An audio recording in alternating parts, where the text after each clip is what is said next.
বন্ধুরা, আজকে আমি বানাবো পটল চিংড়ির রেসিপি। তোমরা প্রথম থেকে শেষ পর্যন্ত ভিডিওটা দেখতে থাকো।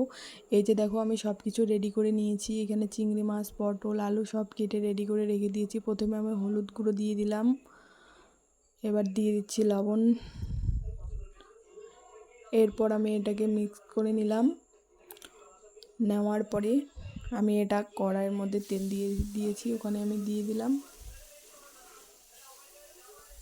দেওয়ার পরে এই যে দেখো, এটা আমি ফার্স্ট ভেজে নিব। ভিডিওটা তোমরা দেখতে থাকো প্লিজ। এই যে দেখো, আমি নাড়াচাড়া করে ভেজে নিচ্ছি।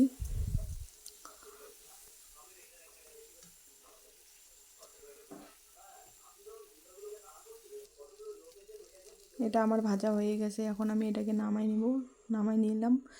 ওই তেলের মধ্যে আমি এখন ফোড়ন দিয়ে দিলাম পেঁয়াজ কুচি, লঙ্কা কুচি।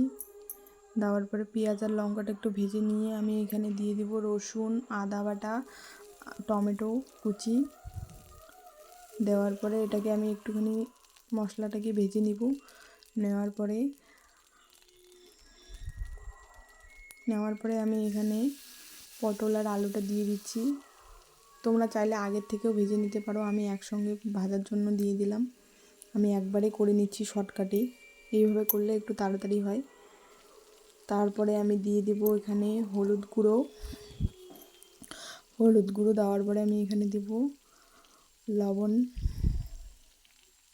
লবণ দিয়ে দিলাম। এরপরে আমি এটাকে নেড়ে চেড়ে ভেজে নিচ্ছি। দেখো, এরকম করে ভেজে নিতে হবে। এটা ভাজা অনেকটাই হয়ে আসছে, দেখো কি সুন্দর ভাজা হয়ে গেছে। এরপরে আমি দিয়ে দিচ্ছি লঙ্কা গুঁড়ো, জিরে গুঁড়ো। দেওয়ার পরে আবারও আমি এটাকে নেড়ে চেড়ে নিয়ে নিলাম। তারপরে আমি জল দিয়ে দিলাম। জল দিয়ে এটা ফুটতে থাকুক। এরপরে আমি একটা ঢাকা দিয়ে ঢেকে দিব, সিদ্ধ হতে দিলাম। দেখো, তেল ছেড়ে দিয়েছে মানে বুঝবা যেটা হয়ে আসছে। তারপরে আরেকটু নেড়ে চেড়ে নিব। অনেকক্ষণ আমি নেড়ে চেড়ে এটাকে কষিয়ে নিলাম। এরপরে আমি একটু জল দিয়ে দিব। তোমরা তোমাদের পরিমাণ মতো জল দিয়ে দিবা।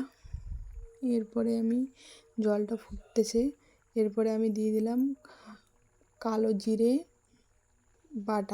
জিরে আর জিরে একসঙ্গে বেটে, শিলবাটনায় বেটে আমি দিয়ে দিলাম। এতে তরকারিটার টেস্টটা অনেক বেশি হয়। এরপরে আমি চিংড়ি মাছটা দিয়ে দিলাম। দেওয়ার পরে আমি আবারও এটাকে নেড়ে চেড়ে, এই যে দেখো নামিয়ে নিলাম। কত সুন্দর হয়েছে দেখো, কালারটা খেতেও দারুণ হয়েছে, দারুণ। ঠিক আছে বন্ধুরা, আমার পাশে থেকেও, আমার ভিডিওগুলো দেখতে থেকেও। কিছু যদি ভুল ত্রুটি হয়ে থাকে তাহলে ক্ষমা করে দিও। আজকের মতো টাটা।